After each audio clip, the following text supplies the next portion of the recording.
Just tell her, and the last shall be first. One of these days, it will happen for Angela.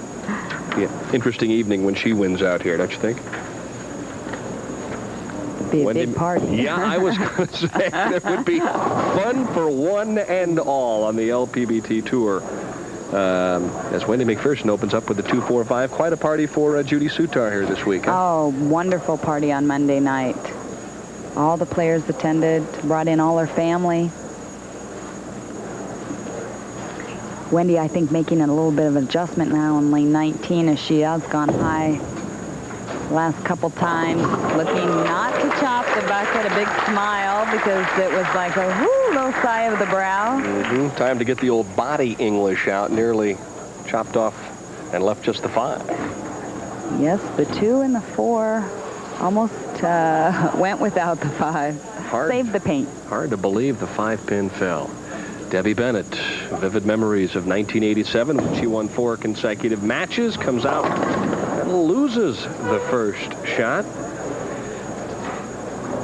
Player that goes very direct at the pins. She does not hook the ball much, does not cross very many boards, has been playing very straight. Normally throughout the week, much farther inside. She dropped that ball. This is the out-of-bounds area that I talked about earlier. On 7th, 8th board, that ball will not come back if you send it out there. Trying for the 1-2-8. And a pause just to look, but no problem. Debbie thought she wouldn't be quite as nervous this week, but she says, you know, I really still am. 4-step approach, very basic game. Actually, her wrist appears to be a little bit broken in her backswing.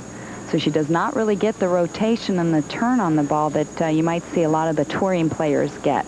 But she is extremely accurate, and she has been able to carry those light wall shots all week. And after throwing the opening shot, you know you're going to kind of help and tug the second one through the nose. Fortunate to leave just the 6-pin. Debbie, one of the better players when they're a lot drier. Told me that the difference between the lanes here in 90 and 87 actually quite a bit easier to score on. She said the conditions were much more difficult when I was lucky enough to win at 87. However, I did have a lot of confidence coming in here and thought if I could get things going, I might make a run. All she did was shoot .802 for the first 3 games last night, so she saved the best for last. She wanted to assure herself of a spot here in the television final. That's one way to do it. 1-pin match. Keep in mind the winner takes on our top seed Jeannie Maiden for $20,000 in first place prize money. Excellent shot for Wendy Macpherson, and she strikes on lane 20. Wendy Macpherson really able to catch some of the big titles as she won the 1986 U.S. Open as a rookie or an amateur. And she has also captured the WIBC Queens title. So Samstown would just put the icing on the cake for major championships. Obviously likes this pair, huh? 8 strikes on each lane. It almost appeared that 19 was not favorable for her, but according to the stats, she's hit them both the same. 6-pin worked overtime on that shot on 19 as it slapped out the 10, and she doubles in the second and the third. Quite a bit tighter on lane 19 as she's playing the 15th board to about the 11th. A lot of ball speed that time, though. 17 miles an hour.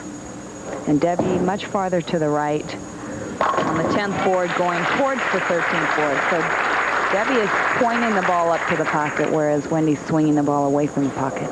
Excellent comeback shot on lane 20 for Debbie Bennett, who, with a double here, I think would probably relax just a little bit. I think this is the key shot of the week for her. Very, very tight. She looks real tense. You know her. She's from your area. Akron, Ohio. Outstanding player. She has been able to capture one Midwest regional title in '89. Pretty good shot. Comes up a little high, and she leaves the 4-7, but I think she has a little better feel now for the pair. That ball breaking pretty high. The fast 8, we say, is 2-pin actually just blows right up and over the 4 and the 7.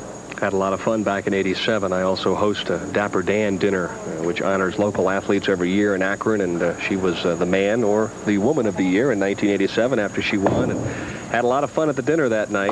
She's a very popular player in my hometown of Akron, Ohio, and a delightful lady besides. Okay, she trails by 11. It'll have to be a come-from-behind win. Wendy Macpherson has already won twice. Will it be 3?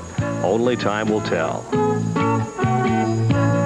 Boy, she always was, and she could strike as well, couldn't she? From Las Vegas, hometown here, Laverne Carter, WIBC Hall of Famer. Had a nice chat with her just prior to the telecast. Enjoying watching the ladies' action here this week. Wendy Macpherson on a double, and she leads by 11. I think she senses a couple more strikes here. May put her in the driver's seat.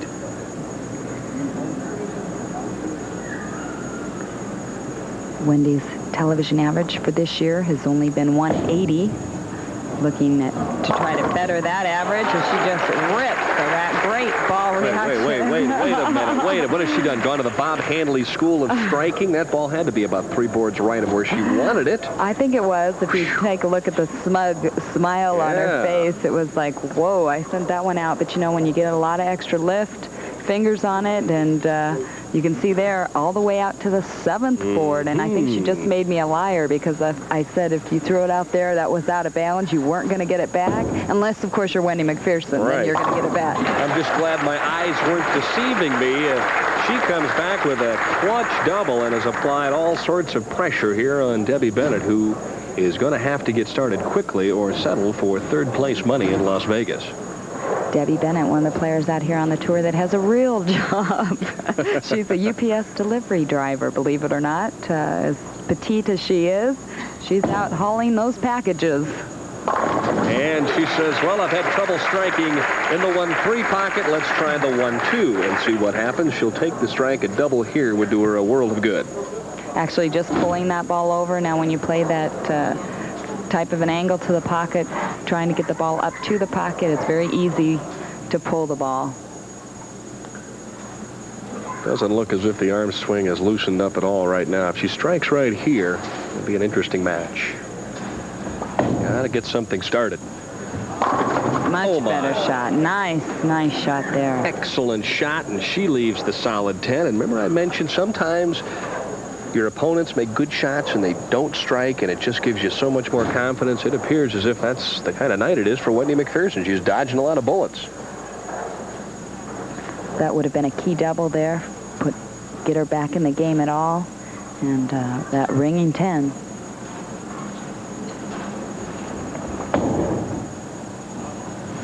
No problem. Cross lane with the 10. Now Debbie Bennett finds herself trailing by 31, and Helen Duvall didn't trail by 31 too many times in her career, did she? No, she did not. Still a member of the AMF Staff of Champions. Helen Duvall is the only lifetime member out here on the Ladies Pro Bowlers Tour. And if the truth be known, she'd probably shoe it up right now and bowl with anybody out there. You bet. Especially for 20,000. Right? She usually does bowl in this event. I'll have to ask her after the telecast why she didn't participate this year. Probably wanted to let the kids win a little money this year. Wendy Macpherson is now in the groove zone. She's just doing nothing but throwing strikes. Leads by 41. And